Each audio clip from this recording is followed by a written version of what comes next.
Teacher calls, black kid, just a poor farmer's son. Then his billionaire grandfather rolls up in style. A teacher told a 12-year-old black boy he didn't belong in the advanced science class the next morning. His grandfather pulled up in a Rolls-Royce and calmly turned. The entire school upside down. The call came just after 11:30 a.m.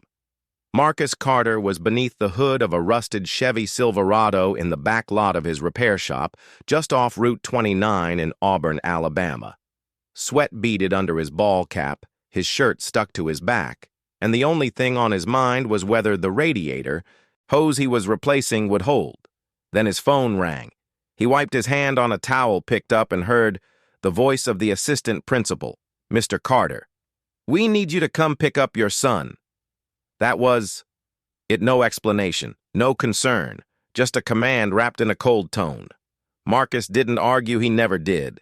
He threw the towel down, locked the garage, and headed to Parker Middle School with grease still under his nails when he walked into the office.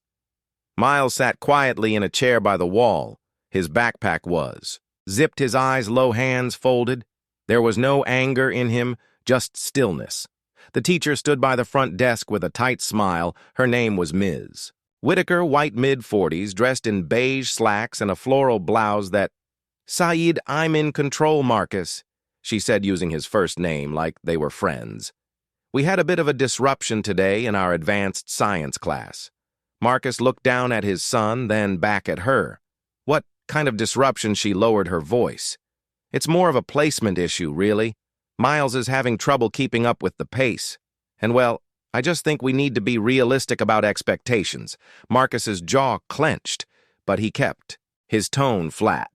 "He's had straight A's in science since 3rd grade, I understand, but there's more to it than grades," she replied, lightly brushing her hair behind her ear. "He doesn't participate." He hesitates frankly. "I think it might be a confidence thing." Marcus raised an eyebrow. "Or maybe it's how he's being treated." She gave a polite laugh. Quick, uncomfortable. "It's not like that. We're just trying to find the best fit. He might do better with a more hands-on curriculum, something aligned with his background." Marcus's face didn't change, but his silence sharpened his background. She gestured vaguely. "His family. I mean, no offense. You run a farm and a shop, that's honest work. I just think his talents might shine more in practical subjects." That was the moment Marcus realized. It wasn't about science. It wasn't about performance. It was about assumption. Quiet, dangerous assumption. He stepped forward, slowly took Miles's backpack from the chair beside him, and looked at his son. "You all right, Miles?" Nodded once, then Marcus turned back to Ms. Whitaker. His voice was steady. "You said this school wants what's best for my son." "Of course," she said too quickly. "Then don't pull him out because you don't understand him." Before she could respond, he opened the door and Miles followed him out. Without a word, the two walked across the parking lot, the Alabama sun pressing down hard. Marcus didn't say anything until they got to the truck. He opened the passenger side, helped Miles in, and shut the door back behind the wheel. Marcus sat there with his hands resting on the steering wheel for a long moment. He could feel the anger start to rise, but he swallowed it. He turned to his son. "You're not the problem. Miles, you hear me?" "Yes, sir." "She said you don't belong." Marcus tapped the wheel once with his palm. "She's right about one thing." Though Miles looked up, "You don't belong in a place that don't know who you are." They drove home in silence, not the kind that separates people, but the kind that says everything that needs saying. But what nobody saw coming was who would show up at that school the next morning. The next morning began like any other at Parker Middle School. Kids spilled out of buses, backpacks thumping against their backs, shoes scuffing up the concrete. Teachers stood at the front entrance holding coffee cups, glancing at their watches, calling out reminders for tardy slips. Everything felt ordinary until it didn't. At exactly 7:52 a.m., a sound no one expected cut through. The morning chatter, not loud, just clean. The low purr of an engine that didn't stutter. Heads turned a sleek black Rolls-Royce. Phantom glided down the lane in front of the school, its chrome grille catching the early sun. It was spotless, elegant, and so far out of place, it might as well have landed from another planet. Eighth grader Jalen Brooks elbowed his friend. "Yo, is that a celebrity that's got to be the mayor or something?" someone else said. But it wasn't. The rear passenger door opened, and out stepped a tall man wearing a dark gray suit and polished shoes that shone like glass. His hat was classic, his pocket square folded tight. Every movement was deliberate calm. Some recognized him immediately.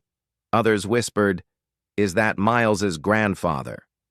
It was Robert Carter, former cattle broker, former land developer, and as of last year, retired philanthropist, with a resume longer than a Sunday sermon. Most kids just knew him as the man who showed up to Miles's science fair last fall and quietly bought lunch for every student who had stayed late. Robert didn't make a show of it. He walked around. The car opened the rear door again, and out stepped Miles' backpack slung over one shoulder, wearing the same expression as yesterday. Focused, quiet, Robert put a hand gently on Miles's back. "You ready?" Miles gave a small nod. They walked toward the school's front entrance. The crowd of students parted like water. Ms. Whitaker stood by the doors, half a bite into her bagel. She froze when she saw them. Robert didn't speak first. Miles did. "Morning, Ms. Whitaker." Her mouth opened. "Miles, we weren't expecting." Robert extended his hand to her. "Robert Carter. I believe you spoke with my son yesterday, Ms." Whitaker shook it, lightly unsure what to say. "Yes? Yes, of course Well, I didn't know you were coming by today. I know," Robert said with a small, unreadable smile, "but I figured it's time we all got a better understanding." He gently guided Miles toward the main office, nodding at a few curious onlookers. Along the way, his steps were slow but steady, like a man who knew exactly where he was going and why inside. The secretary looked up startled. "I'd like a word with Principal Langford and Ms. Whitaker," Robert said, still calm. "I've cleared my morning." The secretary blinked. "Of course, Mr. Carter." One moment. Miles sat down in the same chair from the day before, only this time his head wasn't down. Robert remained standing, his hands clasped behind his back. The principal appeared moments later, trying not to look flustered. "Mr. Carter, didn't expect you so early. I didn't come to make a scene." Robert said, "I came to ask some questions." The principal exchanged a quick glance with Ms. Whitaker. "Of course, right? This way." Robert turned to his grandson. "Wait here for a moment. Miles, I won't be long." "Yes, sir." As Robert followed the adults down the hallway, Miles watched them go. His heart thumped hard in his chest, but not from fear this time. Something else, like maybe for the first time someone actually believed him. Outside the front window, the Rolls-Royce still sat gleaming at the curb. A line of sixth graders had gathered behind it, peeking through the tinted glass, whispering guesses about who the man in the suit really was. They had no idea, but he wasn't just there to drop his grandson off. He had a meeting to attend. The door clicked shut behind them. Robert Carter stepped into the conference room like he'd stepped into dozens of others, before clean table, dull lighting chairs that squeaked too easily. But what made this one different wasn't the decor. It was the quiet nervousness on the faces of the people seated across from him. Principal Langford adjusted his tie. He was a thin man, early 50s, with a slight cough. He tried to suppress Ms. Whitaker, sat beside him, arms folded tightly, a smile forced into place like a mask she'd forgotten how to take off. Robert didn't sit immediately. He placed a slim folder on the table and kept his hand on it. "I won't take too much of your time," he began, his voice.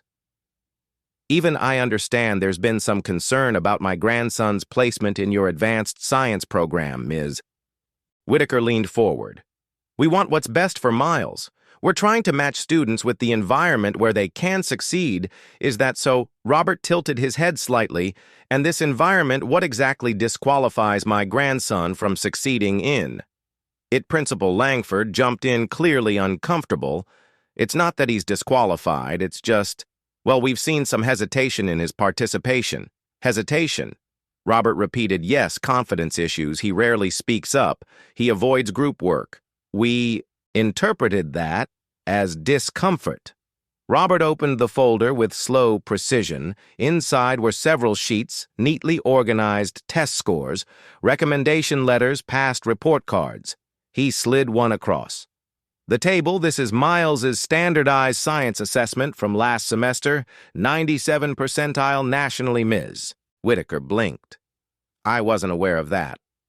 I know, Robert replied not unkindly, and here he passed. Another paper is a letter from Dr. Parsons at the university. Miles attended her robotics workshop last summer. She said he was the youngest in the program also. The fastest to solve the spatial logic challenge. Langford cleared his throat. Those are strong credentials, they are. Robert said, so let me ask again what disqualifies him. The room went still. Miss Whitaker's lips parted, but nothing came out. Robert sat down now, slowly resting both hands on the table. I've sat in hundreds of rooms like this. He said, some with real power behind them, some with only the illusion of it, but the one thing I always look for is honesty. So I'll ask you, Ms. Whitaker, what is it about my grandson that makes you think he doesn't belong here? Her face reddened slightly. I didn't mean to say he doesn't belong. I just think there may be a better fit, something more tactile, more skill-based, perhaps something agricultural. Robert repeated, almost tasting the word, because his father runs a farm and fixes engines. There's nothing wrong with that, she said quickly. You're right, Robert replied. There's absolutely nothing wrong with that.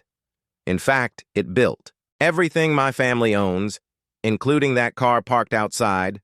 Neither of them said a word. Robert leaned forward. Let me make this very plain. The problem is not the program. The problem is your assumptions.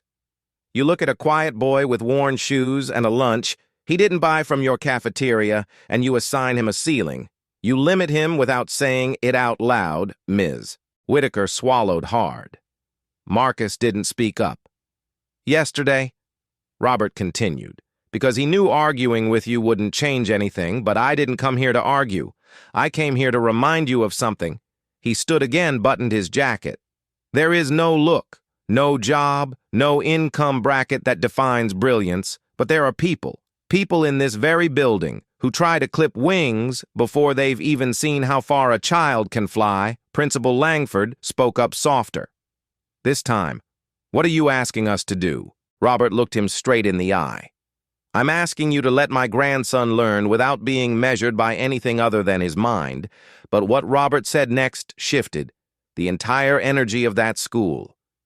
Robert didn't sit back down. He let the weight of his words settle. The room had shifted, he could feel. The air wasn't combative anymore. It was exposed. Principal Langford glanced at the folder again, then at Ms. Whitaker, who was now staring at the edge of the table like it held answers she couldn't find. Robert gave them both a moment, then continued. Still calm, still measured. I grew up in Tuskegee. Not far from here, he said. My father had third-grade education, but he made sure every one of us knew how to read blueprints and calculate profit margins before we could drive a tractor. He loosened his jacket. I worked cattle until I was 30, saved every dollar. I could bought my first parcel of land in Chambers County in '81.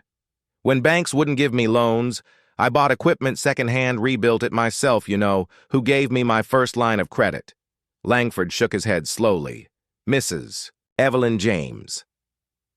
The secretary at First National. Not the bank president, a secretary, she told me, Mr. Carter. If you make good on this, maybe they'll finally listen to you. He paused. I made good, and then some. He let the silence linger before going on. I don't share this to brag, I share it because people in this town, some of them sitting in classrooms and offices, forget that success doesn't come in one uniform. It doesn't always wear a college sweatshirt or speak with a perfect accent sometimes. It shows up with calloused hands and a quiet voice. Robert turned to Ms. Whitaker. You looked at Miles and thought he was out of place, but you didn't ask where he came from. You didn't ask what he's capable of. You just assumed. She finally spoke. Her voice wasn't defensive anymore. It was small. I didn't mean it that way, I believe you. Robert said that's what makes it worse because it means you didn't even notice. Langford shifted in his chair. Mr. Carter, I want to thank you for coming in truly. This is eye-opening. Robert's tone didn't change. It should have been obvious from the beginning, but I'm not here to scold anyone. I'm here to hold the door open. Wider, he placed one more paper on the table. This is a breakdown of the Robert and Hattie Carter Foundation over the last 10 years. We've funded 132 scholarships for underrepresented students across Alabama. 7 of them went to graduates of Parker Middle. One of them is now teaching biology at a school in Mobile. Langford stared at the document, lips parted. You've been donating to this school? He asked. Robert gave a light shrug. Not directly. Quiet support is sometimes the most honest. He straightened up. But silence has a cost, and when it begins to hurt children, it's time to speak. Ms. Whitaker folded her hands, her face pale now. Mr. Carter, I owe Miles an apology. You do, he said simply. I didn't think I was hurting him. I thought I was guiding him. Robert nodded just once. Then I hope today teaches you to ask. More than you assume. Principal Langford stood. We'll re-enroll Miles in the program immediately, and I'll personally make sure he's given the support, not judgment, he needs. Robert gave a polite smile. That's a start. He turned and walked to the door, but paused just before he opened it. There's one more thing. Langford looked up. Yes, I'd like to speak to the parent council tonight. Open meeting that might be difficult to arrange on such short notice. Robert cut him off with a single look. I think it'll be easier than you expect. But Robert wasn't done. He wanted the parents to hear it too. By 6:45. Pima. The cafeteria at Parker Middle School was packed. Metal folding chairs lined up in crooked rows. Some parents stood along the back wall, arms crossed. A few teachers filtered in, whispering in small clumps by the windows. Word had spread fast. No one expected Robert Carter to show up again, much less request a meeting with the entire parent council. But there he was, standing calmly near the podium at the front of the room, hands clasped behind him, dressed not in his suit from earlier, but in jeans and a dark brown jacket. He didn't need to introduce himself. Everybody already knew Principal Langford, sat in the front row, legal pad in hand. Ms. Whitaker sat a few chairs down, her eyes forward, her face unreadable. Robert waited until the clock hit 7 o'clock exactly, then walked to the microphone. No theatrics, no long-winded introduction. Just truth. I'll keep this short, he began. My name is Robert Carter. My grandson Miles is in the 7th grade here. My grandson Miles is in the 7th grade here. A few murmurs in the crowd, heads turned toward each other. He let it settle before going on. Yesterday, Miles was pulled from his advanced science class. The teacher suggested he'd be better suited for something else, something more aligned with his background. He looked around. The room. I was raised to keep my head down. Work hard, let results speak, but silence doesn't always fix what's broken. Sometimes silence lets it keep growing. He paused. My grandson isn't failing. He's not behind. He isn't misbehaving or lazy or lost. He's brilliant. But someone looked at him and decided brilliance didn't look like that. A woman in the back cleared her throat and said, What did she actually say?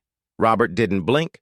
She told his father he might do better with a more hands-on path because we run a farm, because we wear work boots. There was a low rumble through the crowd now, some uncomfortable shifting, a few faces tightening.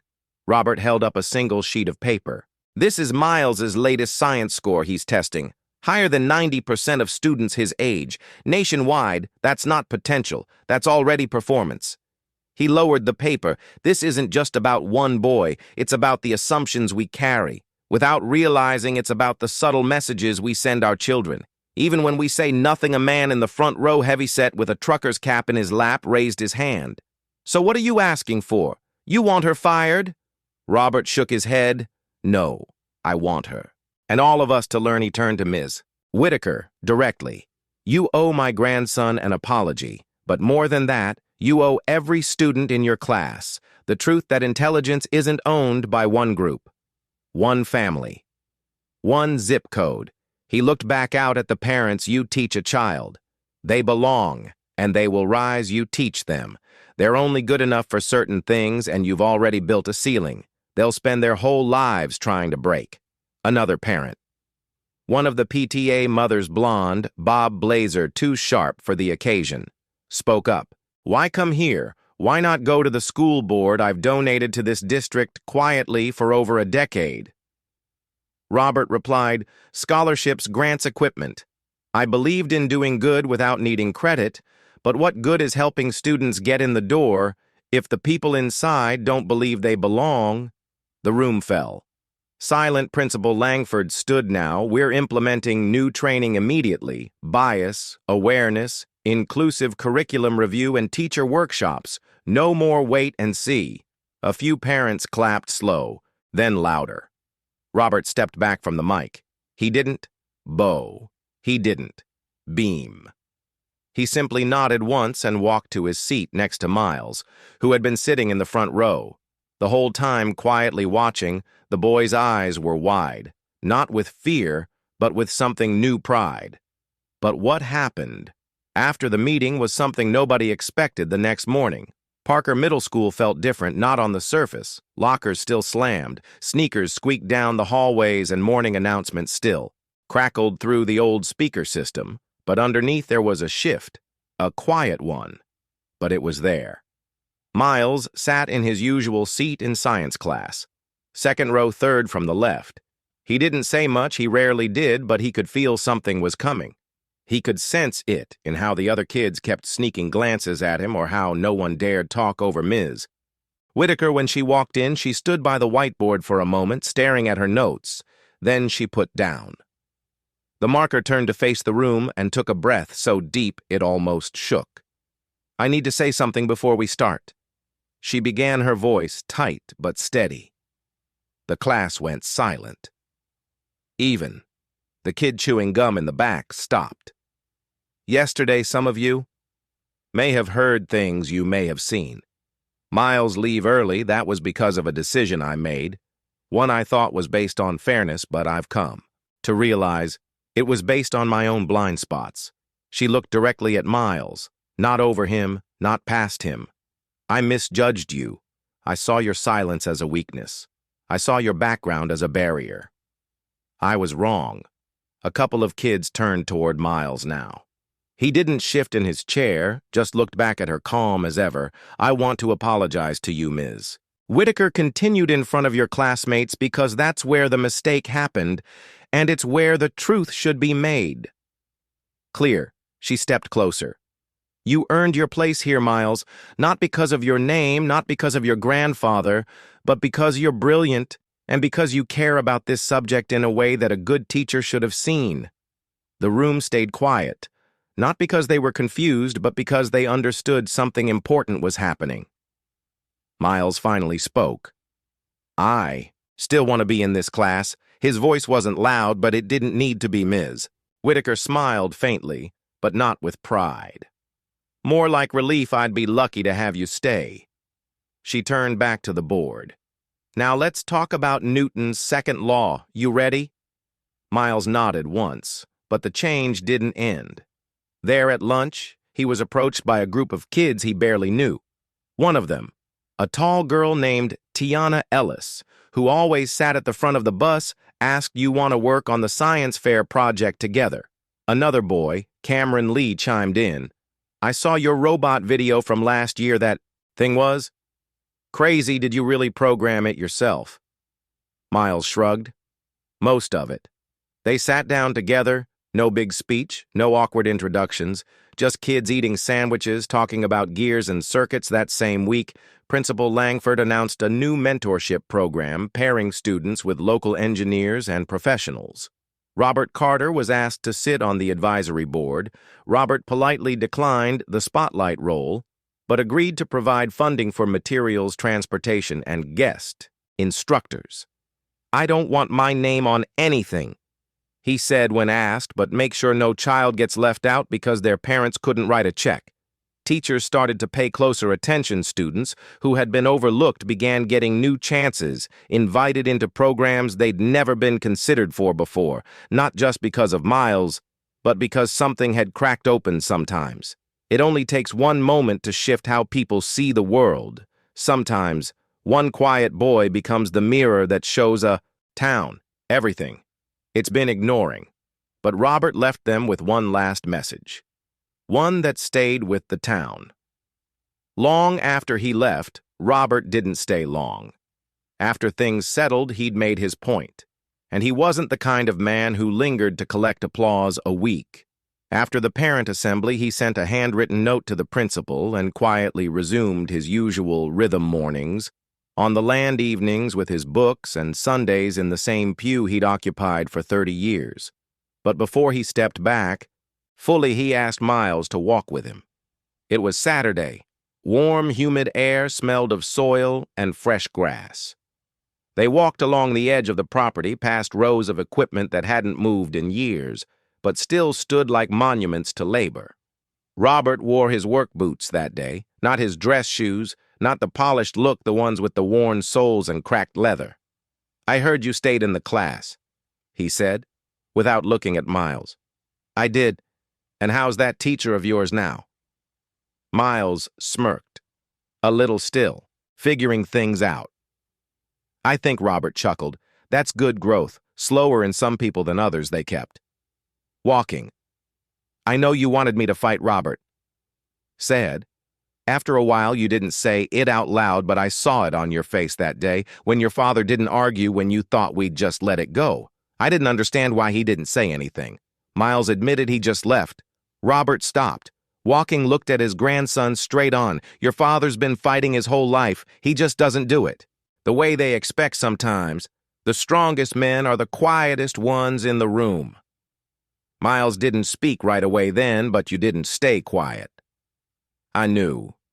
"It was time," Robert replied. "Not for me, for you, because if I didn't, they'd try to shrink you down until you fit in their frame.